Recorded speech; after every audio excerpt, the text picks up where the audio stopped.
My special guest this morning to talk about the issues of Medicare and what's happening, Dr. David Langer and Dr. John Bookvar from Lennox Hill Hospital in New York City. Doctors, good morning. Good morning. There's a big delay here, so thank you so much for taking time to talk about this, because new Medicare, physician fees and things, they're looking at some big cuts. And what's going on? What's happening right now?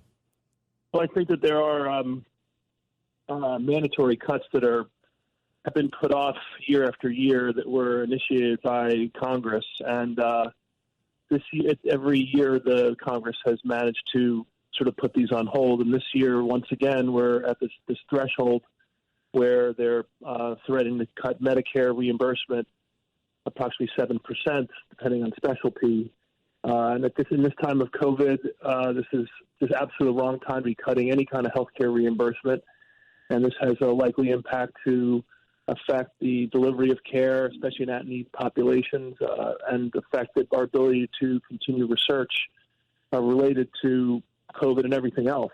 And these dollars come out of clinical dollars by definition, and the less of money that physicians and hospitals have to be able to do their jobs, the less likely there is to be better patient care. It's sort of a day of action or a week of action on Capitol Hill, and you've teamed up with the Surgical Care Coalition to try to talk to the legislators of ours and convince them that these cuts. Now, you said they've been pushing. Maybe it's like kicking the can down the road, but it looks like that maybe this year or this coming year that for sure that they will go into effect. So are you dealing with the legislators right now, and do you have some ears that will listen to this? I think it's up to I think what's happening now is that there are new rules that were recently announced by the Centers of Medicare and Medicaid Services that, as David mentioned, will cut overall payments to surgeons treating Medicare patients by up to 9%. And so we have the ears, obviously, of our local surgical specialties like neurosurgeons, but across all disciplines, all surgical subspecialties have to engage the legislators in Congress to make moves to prevent these cuts. And we have tirelessly changed our specialties in the time of COVID, where we put down the neurosurgical scalpel and rushed into the burning building of our hospitals that were overwhelmed with COVID. So as David mentioned, this is the time to be giving more to our healthcare dollars to prevent illness and disease and not cutting them. Right, absolutely. And this election year, the big scare tactics are that Medicare will be cut or will run out of money in a few years, so Social Security will, and so affecting seniors and those impacted by all of that because of those cuts. So are you saying that potentially then to get certain surgeries that they either would not be able to happen, and or the fees would be, the cost to the patient would be greatly raised? Well, the point is that any Medicare cut is reflected in the overall reimbursement in private insurance. Also, everything is basically used. Medicare reimbursement is used as the base, and if it's Medicaid surgery and any healthcare delivery, it's ultimately a business. And when the dollars drop, there's less incentive to treat. Now, we don't behave that way individually. Ethically, you can't do that. But by definition, if there's less money in the system, either more surgeries have to be done or people get paid less. And it's a diabolical problem. Doctors already, especially some of the internists and general medical people and those that already are under duress financially, it's just going to become harder and harder to deliver care when your costs exceed your revenues. Mm-hmm. Mm-hmm. And this is a difficult time for everyone. I think everyone's asking for more money. Everyone is, and it's a diabolical problem. But by definition, the health care of our citizens is ultimately one of the core things we need to be able to provide. And with less money will come worse care. and less research, less ability to do the things we need to do to help out in one of the most dire medical situations of the century by far. It's probably the worst medical disaster of the century. And there'll be others in other centuries. This is our century, and we're experiencing it. And it's just the wrong time to be cutting back on medical care. It's almost the opposite of what they should be doing, like John said. I'm talking to Dr. David Langer, who's the chair of neurosurgery at Lennox Hill, and Dr. John Bookvar, vice chair of neurosurgery and director of Brain Tumor Center at Lennox Hill, and really kind of the stars of the Netflix documentary, Lennox Hill, and following your lives in the hospital, and it's real stuff. I mean, you watch like Chicago Med, you think, oh, does that really happen? But yes, it does. And watching your show is just fantastic.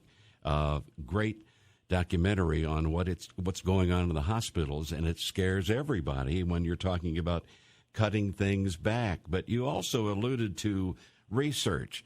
How do these reduction of fees affect research then? Well, what happens is when we look at our financial dollars across a given health system, most even health systems that have about a 1% operating profit, many of our research dollars can come from that 1% operating profit.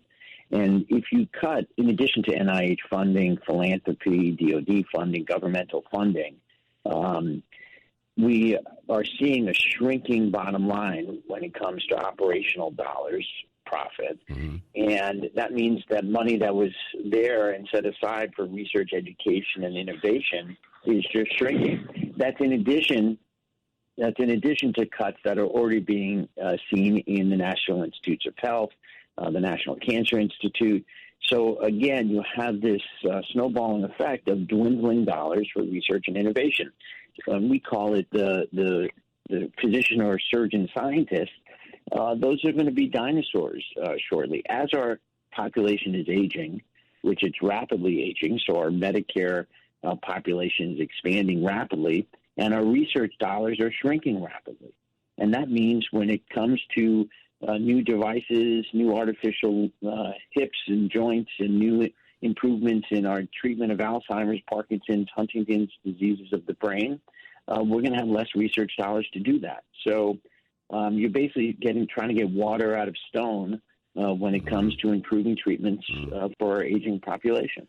Well, where do we stand now then? What can someone do, an individual listening to this right now, to think, well, it's just me. What can they do to help this situation?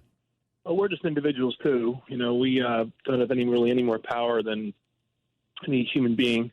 Obviously, the show gave us a voice and has drawn attention to us, so we're benefiting from that. But, you know, an individual needs to find their congressman's phone number, make a phone call, send an email. All it takes is one person at a time to draw attention to this as an issue. There are a lot of hurting people out there right now. And it's a incredibly stressful time for a significant portion of our population. And no matter what side of the aisle you're on in this election year, this is an important thing to think about. And I actually don't think it's really a political issue. One of the things with Democrat or Republican, it's the same dollar, it's the same health care issue. You may prosecute it differently, whether you're for or against this or that. But this is just common sense. And it's pretty easy to describe the problem. It's easy to understand the problem. It's not like some calculation or some complicated thing people understand. You can make that. Everyone knows that they need a doctor. They need their medications. They need to, when their children or their loved ones get sick. People can feel this at home very quickly, and they should react to it by making a phone call to their congressman, their senator, sending an email. That's the way to do it. There you go. Dr. David Langer. Remember, nearly 40... Go ahead. Sorry, just one last point. 40 million Americans depend on Medicare, and they need to reach out to Congress, as David said, to protect their access. And the consequences of these cuts are going to be extremely difficult, particularly in the underserved rural and urban and healthcare shortage communities. So everyone has to reach out and make sure that Congress is aware that these this Medicare budget neutrality requirement, which is what's taking effect, has to be overturned. Okay, great. Dr. David Langer, Dr. John Bokvar, thank you so much for taking time to talk with us and bringing this to our attention. So best wishes. Thank you so much, sir. Thank you. Good morning. Good morning to you. They have a wonderful series. You should make sure you look it up on Netflix.